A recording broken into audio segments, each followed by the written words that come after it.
Assalamu alaikum to everyone. This video you will learning about the laws of physics. This video today we will start the Archimedes principle. This is the most important principle you will understood after you will complete watch this video. The definition: when an object is floating partially or completely on surface of liquid due to Bond's force act on the surface of liquid, which is equal to weight of immersed object that floating on the surface of liquid. Both force equal in magnitude and opposite direction. It depends upon the density of objects. Now, in this video, first of all, you will learn about the objects.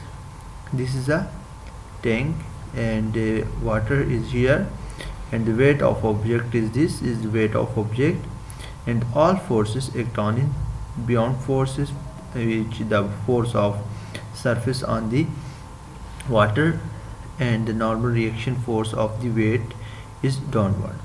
Now in this example another is the ये जो आपको यहाँ पे एक समंदर नज़र आ रहा है, ठीक है, यहाँ पे किश्ती है, बोट, और ये जो किश्ती समंदर के ऊपर तैर रही है, ये भी आर्चिमेड्स के एक प्रिंसिपल है, ठीक है। और दूसरा जो यहाँ पे मैं आपको एक और भी एग्जांपल दे दूँगा कि एक प्लास्टिक बॉल है और एक नीडल है, ठीक है, इसकी भी एक एग्जांपल दे के मैं आपको इजीली तरीके से समझा दूँगा। नाउ वी विल टेक अगर डेफिनेशन की तरफ आते हैं कि आर्चिमेड्स प्रिंसिपल क्या कहता है। आर्चिमेड्स प्रिंसिपल कहता है कि अगर कोई ऑब्जेक्ट समंदर में या फ्लूइड लिक्विड में तैर रहा है, फ्लूइड लिक्विड जो आप समंदर जैसे सरफेस के ऊपर तैर रहा है, तो इसकी जो इसका मतलब है कि इसकी जो अपथ्रस्ट फोर्स, जैसे कि किसी ऑब्जेक्ट को नीचे से लगने वाली फोर्स, देखिए यहाँ पे जो इसकी इधर से थ्रस्ट फोर्स यहाँ से लगने वाली फोर्स से, ठीक है, बियॉन्ड फोर्सेस, और बियॉन्ड फोर्सेस इसके ऑब्जेक्ट को नीचे से पुश कर रही है ऊपर की तरफ।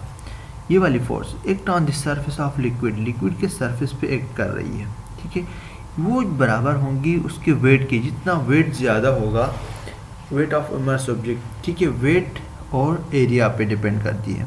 तो अगर वेट हो उस एरिया का, उस ऑब्जेक्ट का वेट ज़्यादा होगा तो उसी हिसाब से फोर्स लगेगी, लेकिन उसके मास पे भी डिपेंड करती है, ठीक है, of the weight of immerse object. Surface जो देखिए, अब ऑब्जेक्ट कब बराबर हो सकता है, ठीक है, जब उसका वेट और नीचे से लगने वाली फोर्सेस इक्वल हो। तो वेट भी एक हिसाब से फोर्स है, W=mg। इसको हम यूँ तरीके से समझ सकते हैं कि देखिए एक नीडल है जो नीचे गिर रही है, लेकिन जो बॉल है वो सरफेस के ऊपर बैठती है। वाई? बिकॉज क्योंकि ये जो डिपेंड करती है इसके मास के ऊपर डिपेंड करती है और वेट के ऊपर डिपेंड करती है। अब नीडल है, उसका मास जो है वो कम है एज कम्पेयर टू वेट से, वेट ज़्यादा होने की वजह से मास कम है और इसकी डेंसिटी ज़्यादा है, और बॉल की डेंसिटी कम है। अब इसको हम एग्जाम्पल सकते हैं इसके फार्मूले से। देखिए डेंसिटी जो है वो मास और वॉल्यूम क्या है, डिवाइड बाई वॉल्यूम। अब फोर्स जो लग रही है W=F=mg। यहाँ पे जो फोर्स वो लग रही है वो कौन सी फोर्स लग रही है, ये वो जो फोर्स लग रही है वो है ये, जिसके फोर्स जो यहाँ पे जो फोर्स लग रही है ये वाली F, देखिए यहाँ पे जो फोर्स लग रही है W=weight, ये वाली फोर्स लग रही है, ये जो mg के बराबर, kg मीन्स ग्रेविटेशनल फोर्स। और अब जो है वो m मास को हम म्यू जो हम यहाँ पे जो वॉल्यूम है वो, और डेंसिटी ये रो, इसको हम रो नाम देते हैं, डेंसिटी मल्टीप्लाई करते हैं तो WF=ρVg।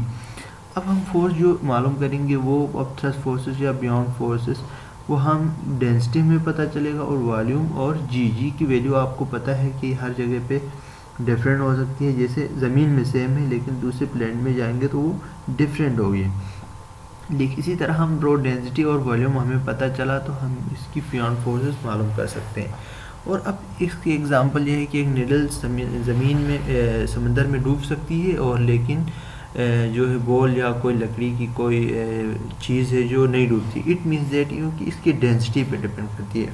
आयरन जो है ना उसकी डेंसिटी ज़्यादा है एज़ कम्पेयर टू इसके मास के हिसाब से। जिसका डेंसिटी ज़्यादा हो वो ऑब्जेक्ट्स इमर्स हो सकते हैं, क्योंकि वो पार्शली या कम्प्लीटली उसको डिप हो सकते हैं समंदर में, पानी में। देखिए इस immerse object there floating on the surface of liquid, जो लिक्विड के ऊपर फ्लोट तैर रहे होते हैं, बहुत इक्वल इन मैग्नीट्यूड। देखिए मैग्नीट्यूड में तो इक्वल हैं, इन मैग्नीट्यूड में इक्वल होने का मतलब ये है, देखिए इसकी फोर्स भी नीचे से लग रही है और इसकी फोर्स ऊपर से ले गई है, तो इस means that both of magnitude equal. इसी तरह यहाँ से जो लगने वाली फोर्सेस है वो भी मैग्नीट्यूड इक्वल है, ऊपर से नीचे की तरफ लगने वाली। और इसका मतलब ये है कि जब मैग्नीट्यूड इक्वल होने का मतलब ये है कि दो फोर्सेस, एक ऊपर से और नीचे से, इस means equal in magnitude but opposite in direction. तो it means that opposite in direction में हो सकती है। तो इसलिए आर्चिमेडिस हमें कहता है कि अगर कोई ऑब्जेक्ट किसी लिक्विड में तैर रहा हो तो इसका मतलब है कि इसमें लगने वाली फोर्सेस जो है वो बियॉन्ड फोर्स है, जैसे समंदर में लगने वाली फोर्स है और उस ऑब्जेक्ट के वेट की फोर्स से इक्वल हो, तो तब भी वो ऑब्जेक्ट उसी समंदर में या पानी में तैरता है।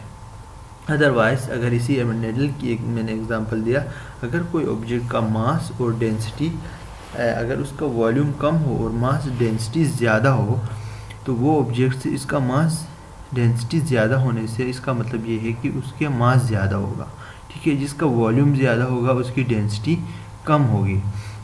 तो अगर डेंसिटी ज़्यादा होगी तो उसी ऑब्जेक्ट की वो डूब जाते हैं, क्योंकि इसका मास ऑलरेडी वॉल्यूम ऑलरेडी कम होगा।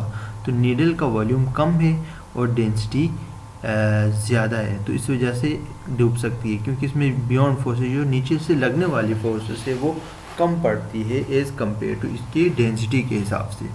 तो ऐसे ऑब्जेक्ट्स इमर्स हो सकते हैं। I hope you have all understood this examples of Archimedes principle. Archimedes principle हमें कहता है कि कोई ऑब्जेक्ट अगर तैरता है इट मीन्स दैट इसका जो मास है वो ज़्यादा है और वॉल्यूम ज़्यादा है और डेंसिटी कम है। Thank you for watching this video, all of you take care, अल्लाह हाफिज़।